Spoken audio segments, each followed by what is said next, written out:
그 시간에 머릿속에서 뭐가 돌아가고 있는지를 제가 좀 보여드릴게요. 그 이디 헐시 박사라는 분이 스키마타라는 어려운 용어를 만드셨어요. 이 용어를 기억하실 필요는 전혀 없고 이런 거예요. 예를 들어서 이제 미술 시간이라고 그래봐요. 미술 시간에 이제 아이들이 뭐 유명한 화가들의 이름을 외워야 돼요, 그죠?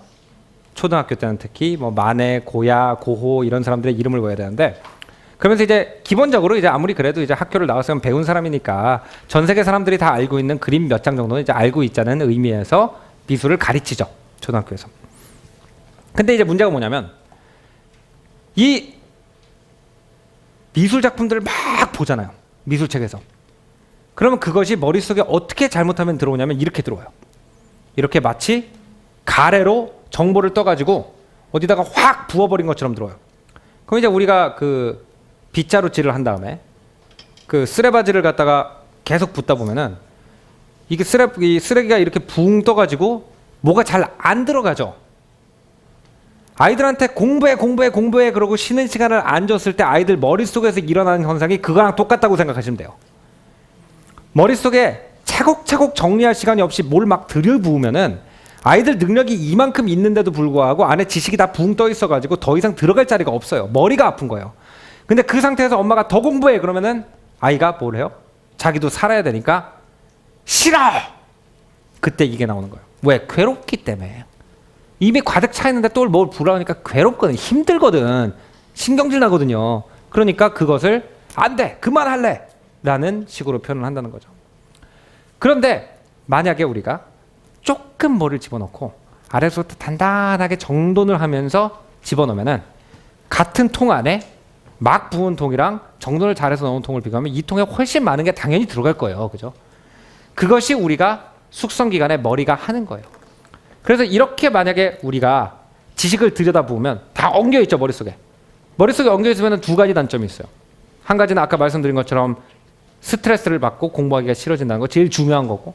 두 번째는 뭐냐면은 우리도 왜 서랍 정리할 때 막 집어넣으면 막상 필요할 때 왜 옛날에 만들었던 청약 통장 같은 거 찾으려고 하면 어디 갔는지 모르겠잖아요. 막 엉켜 있잖아요, 그죠?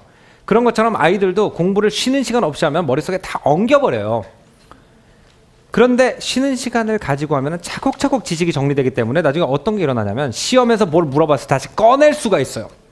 또 뭘 틀려와요. 근데 분명히 엄마랑 같이 공부를 한 거야. 그런 경우 되게 많이 보셨죠? 왜 그런 현상이 일어나냐? 머릿속에 지식을 너무 많이 줘가지고 다 엉켜버리니까, 순서 없이 집어넣어서 엉켜버리니까 꺼낼 때가 되면은 아무렇게나 옷을 집어넣는 서랍장처럼 자기 원하는 옷이 어디 갔는지 모르고 있는 거예요. 근데 헐시 박사가 발견한 게 뭐냐면 스키마타라는 게 있대요. 가만히 있으면, 그리고 그 가만히 있는 동안에 그 그림에 대해서만 아는 게 아니라 그 그림이 그려진 시대라든지 그리는 사람에 대해서 좀 인간적인 관심을 가지는 그런 교양적인 교육을 하다 보면은 머리에서 마치 우리가 오래 이렇게 밀가루 있는 물 같은 거 놓으면은 침전물이 생기고 위에 맑은 물이 뜨는 것처럼 머릿속에서 자연스럽게 시대별로, 과목별로 두뇌에서 머리를 정리한대요. 이걸 정리를 하다 보면은 이 지식의 그물망 속에, 예를 들어서 제가 이제 미술을 좋아하다 보니까 미술로 했는데 이 파란색은 프랑스고 빨간색은 이탈리고 아래 오렌지색은 네덜란드예요. 그래가지고 시대별로 앞에는 르네상스 시대, 16세기, 17세기, 18세기 이렇게 정리를 하다 보면, 예를 들어서 내가 18세기 프랑스 그림을 봤으면 머리가 정리가 되고 시작하면은 뭐가 있냐면은 빵꾸난 자리들이 머리가 알기 시작해요. 어떤 지식을 내가 모르느냐. 그때 물음표가 생기는 거예요. 왜? 저 때는 어떻게? 무슨 일이 있었지? 그거를 궁금해하기 시작하는 데까지 부모님이 가이드를 해줬다 그러면 어머님들 일은 끝났어요. 저 궁금해하기 시작하면 자기가 알아서 책 사봐요. 자기가 알아서 다큐멘터리 보고 EBS 보고 있어. 꿈 같죠? 그것이 왜 생기느냐 하면은 아이들한테 주는 책들이, 동화책이라든지 이런 책들이 부분의 지식만을 알려주기 때문에 그걸 갖다가 충분히 곱씹어보고 생각해볼 여유가 있던 아이들은 분명히 뭔가 빠졌다는 걸 느끼고 그걸 채워가려고 하는 과정에서 우리가 공부 욕망이라는 게 생긴다는 거예요. 굉장히 재밌는 게 뭐냐면은 제 친구 중에 이제 프랑스에서 유명한 소설가가 된 친구가 있는데 프랑스 남자랑 결혼을 해가지고 살고 있어요. 아니, 프랑스 여성이에요. 프랑스 여성인데 이제 그 결혼을 해서 살고 있는데 아버지도 이제 굉장히 유명한 공대를 나온 프랑스 국가기술 그러니까 엄마 아버지 다 이제 공부를 많이 하신 분이죠. 근데 이 집에 가보니까 굉장히 다른 분위기를 하나 느꼈어요. 다른 집이랑.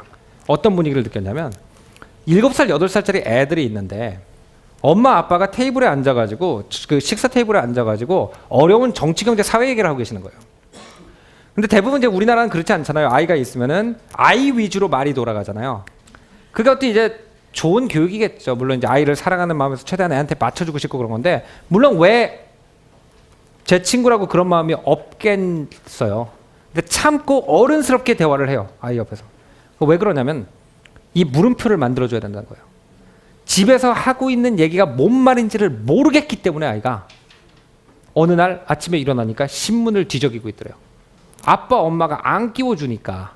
그래서 저 물음표, 저 결핍, 내가 뭔가를 모르고 있기 때문에 빨리 어른이 돼가지고 뭔가를 알아서 어른이 되고 싶다는 이런 욕망을 만들어주는 것이 무엇이냐 하면 부분적인 지식, 그런 초등학교에서 나오는 그런 지식을 준 다음에 그것이 쌓일 때까지 기다리고 그 이상의 지식을 하나도 안 주면 아이들이 알고 싶어 이런 욕망이 생기는데 아까처럼 들이부어가지고 머리가 가득 차 있는 상태에서 이거를 밟고 더 집어넣는 식으로 교육을 하게 되면은 아이들이 어머니는 분명히 많은 걸 최대한 가르쳐 주고 싶어서 그런 건데 아이들이 싫어, 그만, 더 넣지 마. 그렇게 되면은 그때부터는 도저히 공부를 시킬 수가 없겠죠. 제일 중요한 게 뭐냐면 공부에 대한 욕망, 그리고 두 번째는 공부의 리듬. 이거 두 개만 아이가 어느 정도 지킨다 그러면 무슨 공부를 하는가는 그렇게 썩 고민하실 필요가 없다고 저는 생각을 해요.